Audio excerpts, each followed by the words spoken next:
आज के वीडियो के लिए मैं बहुत एक्साइटेड हूं क्योंकि आज के वीडियो के स्टार्टिंग में मैं एक ऐसा इंपॉर्टेंट पॉइंट आपके सामने प्रेजेंट करूंगा कि आप खुद जहां पे भी इस वीडियो को देख रहे हैं सोचने पे मजबूर हो जाएंगे। मैं आपको दो ऑप्शन देने वाला हूं, लेकिन मुद्दे की बात यह है कि इन दोनों ऑप्शन में से सिर्फ एक ऑप्शन ही आप चूज कर सकते हो। दोनों एक साथ आपको बी इट मार्केट और बी इट लाइफ नहीं मिलेगा। ऑप्शन क्या है? 1 कंफर्ट, 2 मनी। आप या तो कंफर्ट चूज कर सकते हैं या फिर मनी चूज कर सकते हैं। चॉइस आपकी है, कमेंट करके मुझे बता दीजिएगा। अब मैं इसको थोड़ा एग्जांपल से और इक्विटी मार्केट से लिंक करता हूं। कंफर्ट इन्वेस्टमेंट करने में कब था? जिस समय निफ्टी 18,500 पे 18,000 पे था। मैं भी यहां पे आके बड़े आराम से बोल सकता था कि आपने अभी तक इन्वेस्ट नहीं किया, आपको तो चुल्लू भर पानी में डूब जाना चाहिए, आपने अभी तक इन्वेस्ट नहीं किया, ये देखो मेरा अकाउंट स्टेटमेंट, मेरे को कितने अमेजिंग रिटर्न्स आ रहे। That was a comfortable decision. 18,000 18,500 में म्यूचुअल फंड में इन्वेस्ट करना, पोर्टफोलियो बनाना, मार्केट को ट्रैक करना, that was a comfortable decision. अब अगर मैं बात करूं मनी मेकिंग डिसीजन की, क्योंकि वो कंफर्टेबल था, मनी मेकिंग नहीं था। अब अगर हम मनी मेकिंग डिसीजन की बात करें, अभी का टाइम, अभी का ऐसा समय जहां पे बहुत ज्यादा दिक्कत है, बहुत ज्यादा वॉलेटिलिटी है, पर अगर अभी के मार्केट में आप मार्केट को स्टडी करते हैं, मार्केट में थोड़ा ध्यान लगा के रखते हैं, इन्वेस्टमेंट में बने रहते हैं, प्रॉपर्ली अपने पोर्टफोलियो को प्लान करते हैं, इक्विटी के पोर्टफोलियो को अलग से, म्यूचुअल फंड के पोर्टफोलियो को अलग से प्लान करते हैं, अपनी स्ट्रैटेजीज में बने रहते हैं, चांसेस यही है कि ये डिसीजन आपके लिए नॉट सो कंफर्टेबल होगा। पर क्या मनी मेकिंग होगा? आप खुद अपने आप आंसर दे पाएंगे। हमेशा ध्यान रखिएगा, दोनों चीजें आपको कभी भी साथ में नहीं मिलेगी। कभी भी आपको इन्वेस्टमेंट करते वक्त बहुत कंफर्ट आ रहा हो कि यार क्या बात है, पिछले 10 साल के, 3 साल के, 1 साल के, 1 महीने के, 1 दिन के रिटर्न्स देखो, सब कुछ बढ़िया है यार, इन्वेस्टमेंट करने के अलावा कोई डिसीजन अच्छा है ही नहीं, वो समझ लीजिएगा वो आपका कंफर्टेबल डिसीजन है, पर मनी मेकिंग नहीं होगा। आज के इस वीडियो में टुवर्ड्स द एंड हम बहुत डिटेल में बात करेंगे कि मार्केट आज के दिन कहां पे प्लेस्ड है। डिटेल का डिस्कशन होने वाला है। अभी शुरू करते हैं पहले पार्ट से, जिसका नाम है मार्केट टुडे।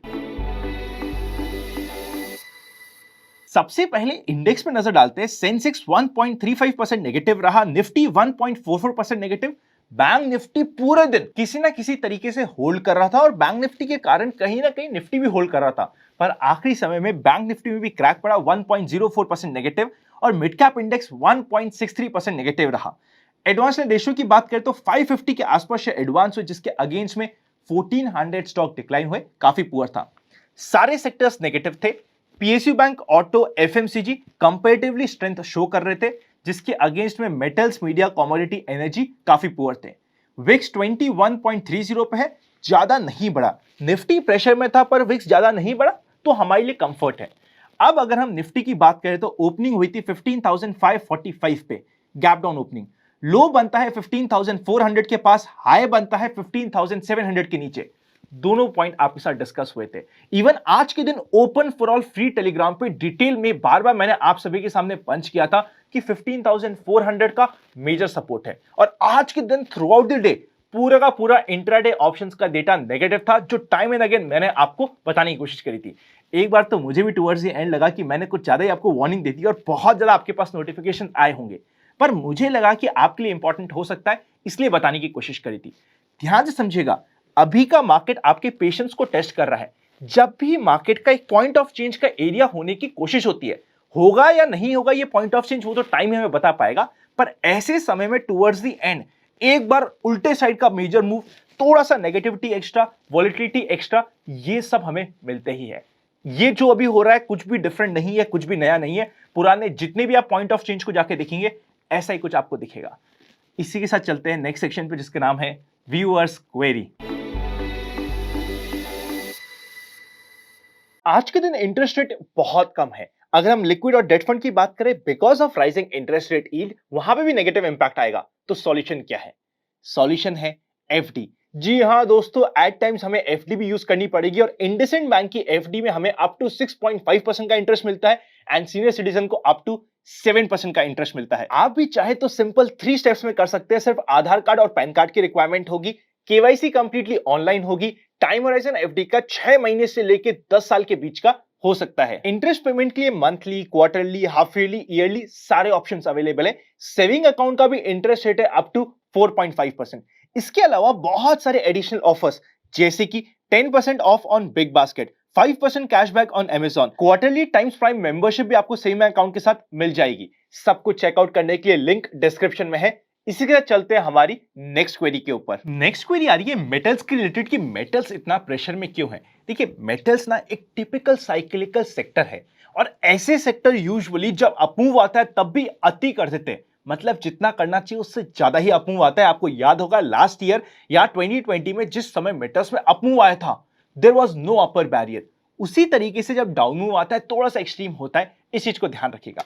नेक्स्ट क्वेरी, अनंत, हम पास्ट के बेसिस में स्टॉक को स्टडी करने की कोशिश कर रहे हैं, मार्केट को स्टडी करने की कोशिश कर रहे हैं। फॉर एग्जांपल, आपने बताया कि स्टॉक मार्केट की मंदी टिपिकली या तो 8 महीने की, 13 महीने की या 21 महीने की होती है एज पर पास्ट हिस्ट्री। पर बिकॉज हिस्ट्री में आज से पहले कभी भी एफआईज ने इतनी सेलिंग ही नहीं करी, तो हम कैसे बोल सकते हैं कि हिस्ट्री के बेसिस पे हम कुछ आगे की बात को प्रेडिक्ट कर सकते हैं। देखिए, फ्यूचर को प्रेडिक्ट करने के लिए हमेशा हमें पास्ट में ही देखना पड़ेगा, बिकॉज वहीं पे है जहां पे हमें डेटा मिल रहा है। फ्यूचर के लिए हम कोई फ्यूचर में तो देख नहीं सकते, क्योंकि हमें फ्यूचर में देखने की कैपेबिलिटी नहीं है। साथ ही साथ एफआईएस की पिछले 15 महीने में सेलिंग हुई है, पर अगर मैं परसेंटेज की बात करूं as compared to FIIs total holding in India, ये 8% भी नहीं हुआ है अभी तक। जी हां दोस्तों, 8% से भी लेस सेलिंग हुई है as compared to total portfolio, because उनका इन्वेस्टमेंट का अमाउंट ही इंडिया में इतना बड़ा है कि हमें थोड़ी सी सेलिंग होती लगता है कि एफआईएस तो बिल्कुल छोड़ के भाग रहे और हम पैनिक करते हैं। आई होप मेरी बात को आप समझ पा रहे होंगे। चलते हैं नेक्स्ट सेक्शन में। उससे पहले अगर अभी तक आपने इंडसइंड बैंक को चेकआउट नहीं करा है, डिस्क्रिप्शन में आपको पहला लिंक इंडसइंड बैंक के रिलेटेड मिल जाएगा, जिसको आप चेकआउट कर सकते हैं। चलते हैं नेक्स्ट सेक्शन पे, जिसका नाम है स्टॉक इन फोकस।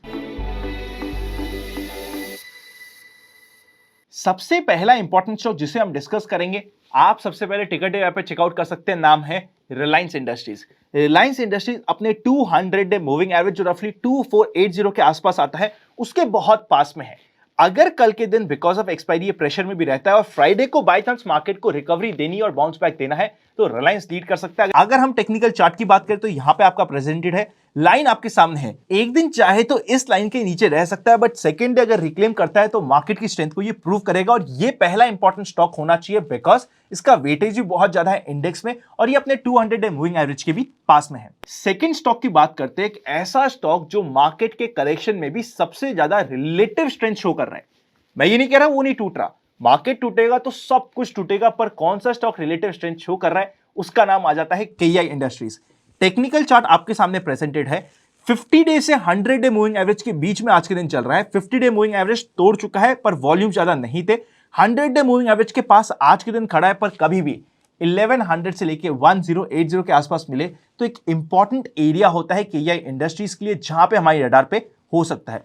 एक अच्छा ब्रेकआउट का पैटर्न बनाया, ब्रेकआउट भी दिया, फिर पूरा का पूरा रिटेस्ट करने थर्ड टाइम आ रहा है अपने सपोर्ट के पास। ये फाइनल टाइम हो सकता है जहां पे ये सपोर्ट पे लेके बाउंस करने की कोशिश करे और हमारी रडार पे रह सकता है। Next and final third important stock होगा बीईएल। ये अपने रफली 100 डे मूविंग एवरेज 225 के आसपास चल रहा है। 215 के आसपास लो रिस्क एरिया हो जाता है इस पर्टिकुलर स्टॉक में। अपना पूरा का पूरा ब्रेकआउट देने के कगार में था, पर वहीं से ही बोलते ना कि हैंडल बनाने की कोशिश कर रहा है और थोड़ा सा एक्सटेंडेड हैंडल बन रहा है, इसलिए हमारी डाल पे रह सकता है। टूट रहा है उस समय वॉल्यूम्स कम है और जब बढ़ रहा है वॉल्यूम ज्यादा है। अगर हम वीकली बेसिस में पिछले 5 से 8 वीक का हम कैंडल्स को निकाल के देखिए तो as compared to weak candles positive candles ज्यादा है, और जब पॉजिटिव कैंडल्स ज्यादा है उस समय वॉल्यूम्स भी ज्यादा है। इसकी वजह से ये एक इंटरेस्टिंग स्टॉक हो जाता है जो हमारे डार पे रह सकता है। चलते हैं नेक्स्ट सेक्शन पे, जिसका नाम है general market trend. General market trend neutral में है। मार्केट रैली अटेम्प्ट करने की कोशिश कर रहा है, ये होगी सक्सेसफुल नहीं होगी वो मार्केट हमें बताएगा। और कल ही मैंने आपको डिस्कस भी किया था कि आज के दिन मार्केट वीक रहने की पूरी उम्मीद है, बिकॉज एक अच्छे फॉलो थ्रू स्ट्रॉन्ग डे के बाद मार्केट 2 दिन 2.5 दिन थोड़ा सा रुकता भी है, ये हमने पास्ट में देखा है। फाइनल सेक्शन में डिटेल में डिस्कस करेंगे एक्सपेक्टेशंस फ्रॉम टुमारोज मार्केट में। कॉल के हाई सुपर इंटरेस्ट के बेसिस पे मेजर रेजिस्टेंस 15,700 का है, वो अभी भी बना रहेगा। सपोर्ट की बात करें तो 15,400 का सपोर्ट अब बहुत वीक है, अगर इसके आसपास जाएगा तो टूटना ऑलमोस्ट सर्टन है। मेजर सपोर्ट हमें मिलेगा 15,150 पे और उसके बाद 15,000 पे जो डू एंड डाई लेवल है।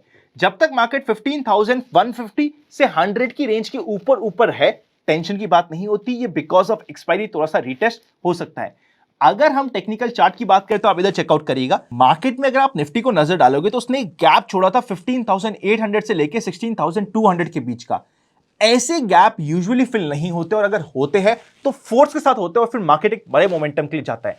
क्योंकि मार्केट नीचे से ऑलरेडी एक मोमेंटम पकड़ा हुआ आया था, इसलिए यहां पे एक फॉलो थ्रू स्ट्रॉन्ग डे देने से पहले थोड़ा सा रिटेस्ट हो रहा है, तो अच्छी बात है। कंफर्मेशन का जब तक हमें नहीं मिले क्वांटिटी नहीं बढ़ानी चाहिए। कल का बॉक्स एज इट इज आज भी प्लेस्ड है, आप इधर चेकआउट कर सकते हैं।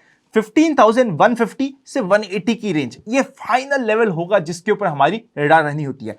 अगर ये अंडरकट होता है तो डाउन ट्रेंड में वापस से आ सकता है मार्केट, उसकी हमें रिस्पेक्ट करनी पड़ेगी। आई होप आपके लिए चीजें क्लियर होगी। अगर कल के दिन भी मार्केट प्रेशर में रहता है तो टुवर्ड्स द क्लोजिंग 3-3.15 के आसपास अगर थोड़ी सी स्टॉक स्पेसिफिक पोजीशन बनाई जाए तो अच्छा कल मौका मिल सकता है बीटीएसटी का। एंड फाइनली एक इंपॉर्टेंट अपडेट है आपके लिए। हमें रफली 2 से 2.5 साल हो चुके हैं जहां पे अनंत का फंडा रेगुलरली आता है। पहले टाइम था 8 बजे का, बाद में टाइम हो गया था 9 बजे का। चाहे हम कितना भी ट्रैवल कर रहे हो, शायद 3 या 4 दिन के अलावा ऐसे दिन नहीं होंगे जहां पे अनंत का फंडा रिलीज नहीं हुआ होगा। चाहे कुछ भी हो जाए, हम रिलीज कर रहे थे। ऑलमोस्ट 2 साल के कंटिन्यूअस एफर्ट्स के बाद एक भी बिना वेकेशन के, प्रॉपर वेकेशन एक भी नहीं हुई है। अब फाइनली मैं आपसे एक परमिशन चाह रहा हूं कि हम एक वेकेशन को प्लान कर रहे हैं। मेरी वाइफ का बर्थडे है, ऑलमोस्ट पिछले 2 साल हो गए हमने कभी भी उसका बर्थडे ढंग से सेलिब्रेट नहीं किया है, इसीलिए मैं एक वेकेशन पे जा रहा हूं। इंडिया पे जा रहा हूं तो छोटी सी वेकेशन है। नेक्स्ट वीक यानी कि वेडनेसडे तक अनंत का फंडा का वीडियो की जगह आपको कुछ और इंटरेस्टिंग वीडियोस मिलते रहेंगे चैनल पे। शॉर्ट्स बहुत इंटरेस्टिंग आएंगे, कुछ एडिशनल वीडियोस आपके लिए प्लान्ड है, इवन टाइनी 10 का वीडियो भी आपके लिए प्लान्ड है। तो कुछ एडिशनल वीडियोस आएंगे, पर अनंत का फंडा because first proper vacation plan हुई है। आई होप आप इस बात को अंडरस्टैंड करेंगे कि अगले 4 से 5 वर्किंग डे के लिए आपको ना मिले तो शॉक मत होइएगा। फिर भी मैं कमिट नहीं कर रहा, पर फिर भी अगर बहुत मेजर चेंज होगा मार्केट में या फिर इंपॉर्टेंट पॉइंट ऑफ चेंज हमारे सामने होगा जहां पे आपको मेरी रिक्वायरमेंट होगी, या तो मैं टेलीग्राम पे अपडेट कर दूंगा, वरना एक शॉर्ट बना के आपको अपडेट करने की जरूर कोशिश करूंगा।